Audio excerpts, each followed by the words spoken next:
dhaqanku wuxuu qeexaa qayimka iyo caqiidooyinka iyo danaha shakhsi ahaaneed ay leeyihiin bulshooyinka ku nool caalamka bulsho walba waxay leedahay dhaqan u gaar ah taasoo ay uga duwan tahay bulshooyinka kale ku nool caalamka dhaqamada ayaa badanaa waxay yihiin kuwa isku mid ah balse waxay ku kala duwan yihiin sida loo fuliyo caado dhaqameedyada ay leeyihiin dhaqamadaasi taariikhyahanada caalamka ayaa aaminsan in dhaqanku uu soo bilowday 3,000 oo sano ka hor welina uu socdo tijaabinta iyo weliba samaynta caado dhaqameedyada qaar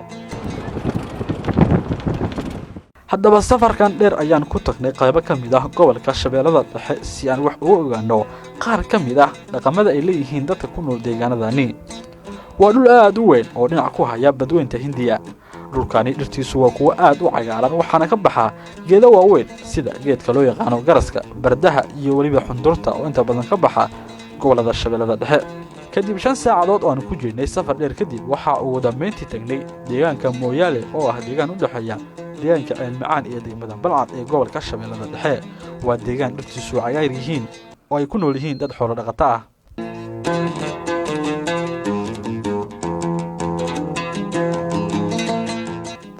imaashayni kadib waxa bilaabatay soo dhaweynta martida cusub taasoo ay ku aanbixeen dadka ku nool baadiyaha sanada ma yaqaanaan dadka waa dadka laakiin dadka oo mataqaanaa ee ku soo koray oo sanooyinka aabayaalkiina wajidna aabbaana soo wadi jireen waa sax inay sanooyinka soo wadi jireen laakiin dhalinyarada hadda oo macnaha cusub hadda soo kordhaysa in la bar taariikhda ama dhaqanka way fiicanta in la baro si mataqaanaa jiilalka soo socda si ay ugu faa'iideystaan ay hore ugu sii wadaan marka in badan oo mataqaanaa doodad badan iyo waxyaabo badan way iska wala sheegaa laakiin aniga inta badan waxaanu leenahay sanooyinkan iyo caadooyinkan iyo dhaqankan iyo mataqaanaa iyo siyaarooyinka la isugu yimaadaan waxaa leenahay hambal iyo soo dhawaada waa xilli subaxa dadka ku nool deegaankan waxay bilaaween shaqadoodii subaxlaha ahaa qaar baa xoolihii u kaxeeyay duurka fog si ay u soo helaan caws iyo biyo cabaan qaarkoodna waxay qarteen dameerihii si ay u soo helaan biyo lagu dhaamiyo reerka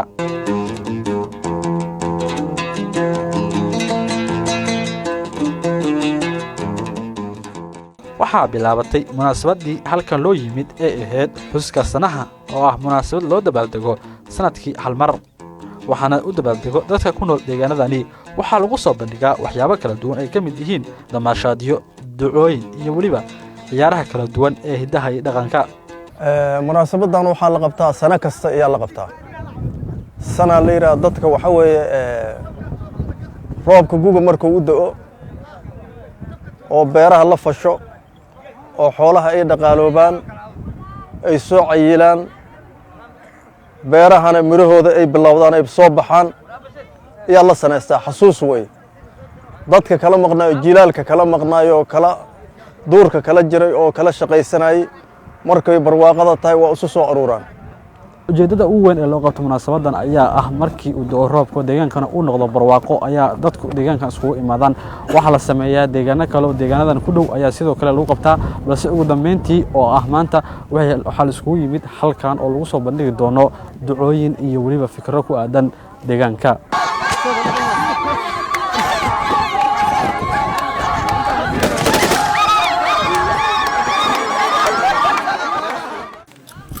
wala bunaysa xoolaha qalaha malaaqoodiya ka soo qayb galay duqoodii dhaqanka ka soo qayb gashay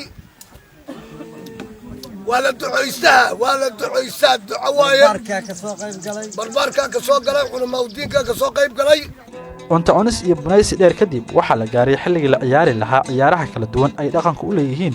beesha mataan oo ah beeshii soo abaabushay munaasabadda xuska sanadlaha oo sanadkii hal jeer lagu qabto deegaanadani